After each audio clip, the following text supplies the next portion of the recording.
एवं आज का जो कंटेंट है वो comparison between inflation and deflation है, यानी मुद्रा प्रसार और मुद्रा संकुचन का तुलनात्मक अध्ययन आज हम करेंगे।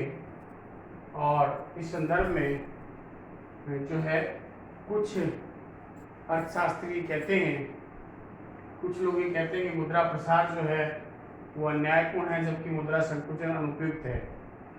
ये जो बात कही है कि why inflation is unjust and deflation is inexpedient, इसका मतलब है कि ऐसा लोग क्यों कहते हैं कि मुद्रा प्रसार जो है वो अन्यायपूर्ण है जबकि मुद्रा संकुचन अनुपयुक्त है। यानी अगर जब इसके दोनों के बीच में अगर तुलनात्मक अध्ययन करें तो तुलना की जब हम बात करें तो इसमें तीन चीज़ों का अध्ययन करेंगे, तीन अलग अलग भागों में बांट कर इसे अध्ययन करेंगे। सबसे पहला हमें ये उत्तर देना होगा कि मुद्रा प्रसार अन्यायपूर्ण क्यों है। नंबर 2 हमें उत्तर देना होगा मुद्रा संकुचन अनुपयुक्त क्यों है। और नंबर 3 दोनों में से ज़्यादा बुरा कौन सा है। देखिए, ये एक नेचुरल फिनोमिना होता है किसी भी इकोनॉमी में कि इकोनॉमिक फ्लक्चुएशंस आते हैं, तेजी मंदी की जो स्थिति है वो अर्थव्यवस्था में रहती है, लेकिन कोई भी स्थिति जो अनियंत्रित रूप से हो जाए यानी अनएक्सपेक्टेड रूप से हो जाए वो अर्थव्यवस्था के लिए घातक मानी जाती है। अगर हम मुद्रा प्रसार की बात करें, अगर मुद्रा प्रसार इस प्रकार से लगातार हो रहा है जिसे नियंत्रण करना भी संभव नहीं हो पा रहा है और ऐसी स्थिति में अप्रत्यक्ष रूप से कीमतें बढ़ रही है, मुद्रा का मूल्य गिर रहा है, वो भी खतरनाक है। और अगर अर्थव्यवस्था में मंदी की स्थिति अगर आ गई है जिसके अंतर्गत जो है उत्पादन बहुत बड़ा है लेकिन लोग बेरोजगार हो रहे हैं, एनवायरमेंट में डिप्रेशन का एनवायरमेंट डेवलप हो गया है, आर्थिक गतिविधियां बिल्कुल ठप पड़ गई है, वो भी जो है खतरनाक होता है। इसलिए किसी भी देश के केंद्रीय बैंक का एक परम कर्तव्य है, वहाँ की सरकार का परम कर्तव्य है कि वो इस प्रकार से अपनी मौद्रिक नीति बनाए और इस प्रकार सरकार भी अपनी ऐसी आर्थिक नीति बनाए कि मुद्रा की मांग और पूर्ति में जो है संतुलन स्थापित करके रखे, ताकि न तो अत्यधिक मुद्रा प्रसार हो न ही मंदी की स्थिति जिसको आप मुद्रा संकुचन कहते हैं उस प्रकार की स्थिति हो। इस प्रकार की ये जो कोटेशन जो दिया था, एक कथन जो दिया था कि मुद्रा प्रसार अन्यायपूर्ण है जबकि मुद्रा संकुचन अनुपयुक्त, ये प्रोफेसर कीन्स का कथन है। और उन्होंने कहा था कि दोनों ही खराब होते हैं, लेकिन जो है उसके बारे में हम चर्चा करेंगे। सबसे पहले अगर हम ये कहें कि मुद्रा प्रसार जो अन्यायपूर्ण कैसे, अन्यायपूर्ण का मतलब ये होता है कि न्यायपूर्ण नहीं है, लोगों को इससे न्याय नहीं मिलता, लोगों के साथ में मुद्रा प्रसार होने पर अन्याय होने लगता है। और क्यों होने लगता है, इसके लिए हम निम्न बिंदुओं को स्पष्ट करेंगे। सबसे पहला अनविजिबल टैक्सेशन। देखिए, मुद्रा प्रसार को अदृश्य करारोपण की संज्ञा दी गई है। प्रोफेसर सीएन वकील ने लिखा है कि मुद्रा प्रसार जो है एक इस प्रकार की रॉबरी है जिसको इनविजिबल रॉबरी कह सकते हैं, अदृश्य डाकू की संज्ञा दी है कि पैसा हमारी जेब में आया। मुद्रा प्रसार की स्थिति में लोगों की मौद्रिक आय बढ़ती है, सैलरी बड़ी बड़ी दिखाई देती है, मजदूरी बड़ी बड़ी दिखाई देती है, भत्ते बड़े बड़े दिखाई देते हैं, एक जेब में पैसा आ रहा है दूसरी जेब से ऑटोमेटिकली ड्रेन आउट हो जाता है, पैसा ड्रेन आउट हो जाता है, क्योंकि महंगाई होने के कारण से हमें उतनी मात्रा के लिए अधिक मुद्रा चुकानी पड़ती है बाजार में। क्यों? क्योंकि मुद्रा प्रसार के अंतर्गत मुद्रा की जो क्रय शक्ति है वो कम हो जाती है, इसलिए इसको अदृश्य करारोपण की संज्ञा दी गई है। Number 2, more burden on poor, यानी मुद्रा प्रसार जो है वो गरीब वर्ग पर अधिक प्रभाव डालता है, यानी गरीब पर इसका भार बहुत ज्यादा पड़ता है। कारण क्या है कि जिस प्रकार की टैक्स की बात करते हैं तो टैक्स की दरें तो समान रूप से होती है, इसलिए ऐसी स्थिति में गरीब वर्ग की आय और कम हो जाती है ज्यादा टैक्स लगने से, कीमतें जब अप्रत्यक्ष रूप से बढ़ जाती है तो इसका बर्डन गरीब पर ज्यादा पड़ता है, क्योंकि धनी वर्ग की तो पेइंग कैपेसिटी वैसे ज्यादा होती है, इसलिए उन पर किसी प्रकार का प्रभाव नहीं पड़ता। और जब करारोपण की बात आती है, टैक्स की बात आती है, टैक्स तो समान रूप से देना पड़ता है। जैसे अगर मान लीजिए किसी वस्तु पर अगर 10% का टैक्स है तो चाहे वो गरीब क्रय कर रहा है तब भी 10% देना पड़ रहा है, अमीर क्रय कर रहा है तब भी 10% देना पड़ रहा है। ऐसी स्थिति में उसका जो बर्डन है वो गरीब वर्ग पर ज्यादा आता है। नंबर 3 है आर्टिफिशियल प्रॉस्पेरिटी का कि जो इसकी संख्या दी गई है, इसमें कृत्रिम संपदा दिखाई देती है। आपके तो सैलरी आती है मंथ में 1 तारीख को, बड़ी भारी सैलरी दिखती है, किसी को 50,000 मिल रहा है, 1 लाख मिल रहा है, लेकिन कृत्रिम संपन्नता को प्रदर्शित करती है। पैसा आया, 10 तारीख तक पैसा ड्रेन आउट हो गया, वापस निकल जाता है, क्योंकि अत्यधिक महंगाई होने के कारण से आपको वस्तुओं सेवाओं के अधिक मूल्य चुकाने पड़ते हैं, इसलिए कृत्रिम संपदा है, एक तरफ पैसा आया दूसरी तरफ वापस जो है वो निकल जाता है।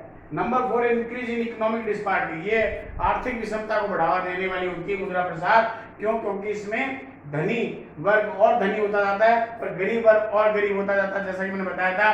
क्योंकि इन्फ्लेशन होने से कीमतें बढ़ती है और इसलिए व्यापारी वर्ग, कृषक वर्ग, उद्योगपति, निर्माण करने वाले, इनको भारी मात्रा में लाभ होता है और लाभ होने के कारण से ये और अधिक धनी होते जाते हैं। जबकि मध्यम वर्गीय जो लोग हैं, मजदूर जो लोग हैं, स्थायी आय वाले जो लोग हैं, उनकी आय नहीं बढ़ पाती। ऐसी स्थिति में वो और गरीब होते जाते हैं, उनका लिविंग स्टैंडर्ड और कमजोर होने लगता है, इसलिए अर्थव्यवस्था में आर्थिक विषमता पनप जाती है। फिर लॉस टू क्रेडिटर्स, लेनदार जो होते हैं उनको हानि होती है, कारण कि जिस समय उन्होंने पैसा दिया था उधार लोगों को या माल बेचा था तो उस समय क्रय शक्ति ज्यादा थी, मुद्रा प्रसार होने का से उसको वापस रिफंड मिला, पैसा मिला, तो उसकी क्रय शक्ति कम हो जाती है, इसलिए लेनदारों को इससे हानि उठानी पड़ती है।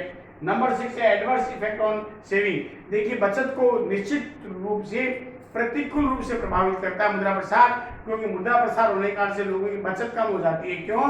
क्योंकि उतनी वस्तुओं और सेवाओं का क्रय करने के लिए हमें ज्यादा मात्रा में अपनी मुद्रा का त्याग करना पड़ता है, इसलिए इसका सीधा प्रभाव जो बचत पर पड़ता है और वो विपरीत प्रभाव पड़ता है, बचत हमारी धीरे धीरे कम होने लग जाती है। नंबर 7 है मॉरल डिग्रेडेशन, इसको बोलते हैं नैतिक प्रभाव पड़ना, यानी नैतिक पतन होने लग जाता है। देखिए जब मुद्रा प्रसार होता है तो लोगों के पास में, लोगों की आर्थिक स्थिति विपरीत होने लगती है, उनकी मौद्रिक आय कम हो जाती है, गरीब पर इसका प्रभाव ज्यादा पड़ता है। तो लोग जो क्या करते हैं, अपने जीविकोपार्जन करने के लिए कैसे भी शाम दाम दंड बेचते, कैसे भी क्या आय बढ़ जाए, तो गलत तरीके अपनाना शुरू कर देते हैं, यानी वो अपने उनका नैतिक पतन होने लगता है। चाहे वो जो है प्रॉफिटियरिंग करें, जमाखोरी करें, मुनाफाखोरी करें, कालाबाजारी करें या अन्य किसी जो इस तरह का सहारा लें कि जिसके कारण से उनकी आय बढ़ सके, इसलिए नैतिक पतन को बढ़ावा जो है वो मुद्रा प्रसार देती है। दूसरा जो इसका पार्ट आता है कि डिफ्लेशन इज इनएक्सपेडिटेड, इसका मतलब ये है मुद्रा संकुचन जो है, जिस प्रकार से कहते हैं मुद्रा प्रसार अन्यायपूर्ण है, जबकि मुद्रा संकुचन को अनुपयुक्त माना जाता है।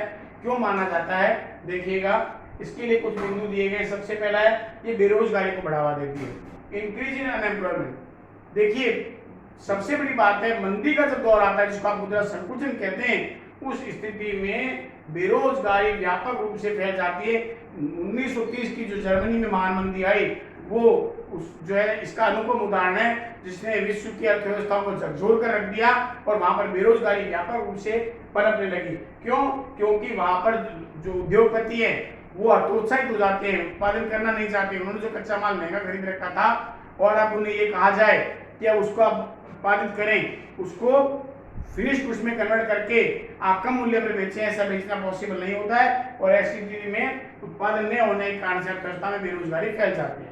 Number 2 slackness in economic activity, आर्थिक गतिविधियों में शिथिलता आ जाती है, क्योंकि डिफ्लेशन या मंदी एक ऐसी चीज है जो कि आर्थिक गतिविधियों को एक ऐसा डिप्रेशन का एनवायरनमेंट डेवलप कर देती है, निराशा का वातावरण जो है उत्पन्न कर देती है, जिसमें चाहे किसान है, चाहे उद्योगपति है, निर्माण करने वाले जो लोग हैं, उत्पादन करने वाले जो लोग हैं, वो क्या करते हैं, वो उत्पादन करने की स्थिति में नहीं होते हैं, क्योंकि मंदी के कारण से जो है वस्तुओं और सेवाओं का मूल्य बहुत कम रहता है और उसका सीधा संबंध जो है वो आर्थिक गतिविधियों से होता है। उत्पादन कम होने के कारण से आर्थिक गतिविधियों में शिथिलता आ जाती है। नंबर 3 आता है मोर लॉस देन गेन। देखिए मंदी के अंतर्गत या मुद्रा संकुचन के अंतर्गत उद्योगपतियों को लाभ के स्थान पर हानि ज्यादा होने लगती है, यानी लाभ कम होते हैं। आपने देखा मुद्रा प्रसार के लिए प्रोफेसर केन्स ने लिखा है कि mild inflation is better for the economy, यानी अगर हल्का मुद्रा प्रसार हो रहा है तो अर्थव्यवस्था के लिए बढ़िया होता है। क्यों? क्योंकि इससे जो उद्योगपति हैं वो मोटिवेट होते हैं, उनको लाभ मिलता है, इसलिए they want to more produce the goods, वो उत्पादन अधिक करना चाहते हैं। लेकिन मंदी के प्रभावों के कारण से उत्पादकों को हानि होने लगती है, उत्पादन वो नहीं करना चाहते और ऐसी स्थिति उनको लाभ तो होता है कम, हानि उनको ज्यादा होने लग जाती है। नंबर 4 है डिफिकल्ट टू कंट्रोल। देखिए मुद्रा प्रसार को कंट्रोल करना कंपेरेटिवली मुद्रा संकुचन की तुलना में ज्यादा आसान होता है, जबकि मुद्रा संकुचन अगर मंदी के दौर में अर्थव्यवस्था चली जाए तो उसको कंट्रोल करना बहुत अधिक कठिन होता है। 1930 जर्मनी में जो महान मंदी आई थी, जहां पर जॉन मेनार्ड कीन्स का जन्म हुआ एक तरीके से, जिन्होंने the theory of employment interest and money पुस्तक लिखी थी और उसमें बताया था how to resolve the depression environment या डिफ्लेशन जो है कंट्रोल कैसे करें हम, ये मंदी को कैसे हम करें। तो ऐसी स्थिति में इसको कंट्रोल करना इन्फ्लेशन की तुलना में ज्यादा कठिन पाया जाता है। मॉरल डिग्रेडेशन की बात करते हैं, देखिए दोनों में सेम है। जिस प्रकार से मुद्रा प्रसार में लोगों का नैतिक पतन होता है वैसा मुद्रा संकुचन में होता है, लेकिन मुद्रा संकुचन में ये स्थिति ज्यादा खतरनाक होती है क्योंकि लोगों के रोजगार छिन जाते हैं। लोगों का रोजगार नहीं, तो दर दर भटकते हैं, वो रोजगार नहीं है, उद्योग धंधे बंद पड़ जाते हैं, उद्योग धंधे चौपट जाते हैं। तो इसलिए उनको अपना जीवन बचाने के लिए, पेट पालने के लिए वो किसी भी स्थिति में जा सकते हैं। लूटपाट हो सकती है, डकैती हो सकती है, चोरी हो सकती है, बलात्कार जैसी स्थितियां उत्पन्न हो सकती है, जो है इस प्रकार वेश्यावृत्ति को जन्म मिलता है। इस प्रकार की जो स्थिति बनती है वो देश में नैतिक पतन को बढ़ावा देती है।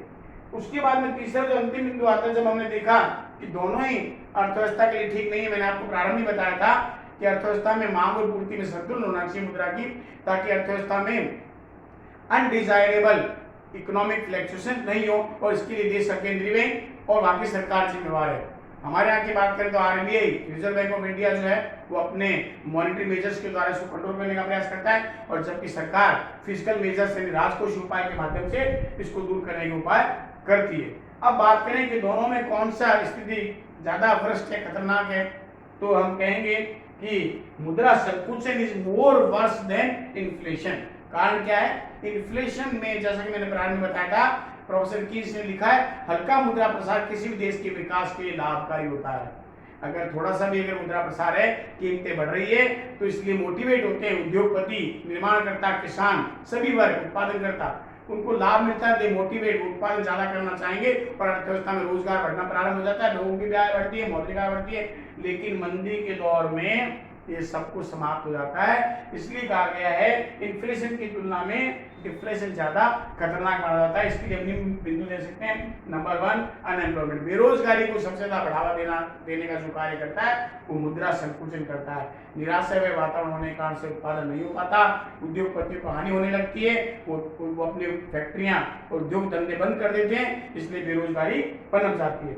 नंबर 2 डिस्करेजमेंट इन प्रोडक्शन, उत्पादन में हतोत्साहित हो जाते हैं वो, यानी उनको उत्पादन करने के लिए मोटिवेशन नहीं मिलता है। 1930 में यही हुआ कि रॉ मटेरियल खरीदा हुआ पड़ा है, अब उनको एक आधार है इसको बनाने का तात्पर्य कॉस्ट और बढ़ेगी और उसे भी सस्ता बेचें, इसलिए जो है उत्पादक इसके लिए प्रोत्साहित नहीं होते और ऐसी स्थिति में उत्पादन धीरे धीरे अर्थव्यवस्था में घटने लगता है। फिर हाई मॉरल डिग्रेडेशन, देखिए मॉरल डिग्रेडेशन इन्फ्लेशन में भी होता है, लेकिन डिफ्लेशन में सब कुछ चौपट जाता है, कुछ भी नहीं है, रोटी खाने के लिए भी उनके पास में नहीं है, इसलिए नैतिक पतन मुद्रा प्रसार की तुलना में मुद्रा संकुचन में ज्यादा होने लगता है। उसके बाद में आता है कंट्रोल मोर डिफिकल्ट, मैंने आपको पहले बताया था मुद्रा प्रसार को नियंत्रित करना सरकार के लिए ज्यादा आसान होता है, जबकि मुद्रा संकुचन यानी देश की अर्थव्यवस्था अगर मंदी में चली जाए तो जो है ज्यादा खतरनाक स्थिति में हो जाती है। उसके बाद में सेटबैक टू इकोनॉमिक डेवलपमेंट, यानी जो आर्थिक विकास से वो पीछे चला जाता है। मतलब मंदी का दुष्प्रभाव इतना खतरनाक होता है, 1930 में जर्मनी में आई थी, आपको ध्यान होगा, अभी 2010 में भी अमेरिका में एक महान मंदी आई जिसमें भारत की अपनी एक अच्छी आर्थिक नीति कारण से भारत से बचा था। विश्व के बहुत सारे विकसित और विकासशील राष्ट्र इसकी चपेट में आए थे, इसलिए मंदी को जो है वो ज्यादा भयावह स्थिति में माना जाता है। इस प्रकार अगर हम तुलनात्मक अध्ययन करें तो कहेंगे कि मुद्रा प्रसार भी जो है अनियंत्रित रूप से है तो ज्यादा खतरनाक है, मुद्रा संकुचन भी खतरनाक है, लेकिन दोनों की तुलना में मुद्रा संकुचन को ज्यादा खतरनाक माना गया है। चलो।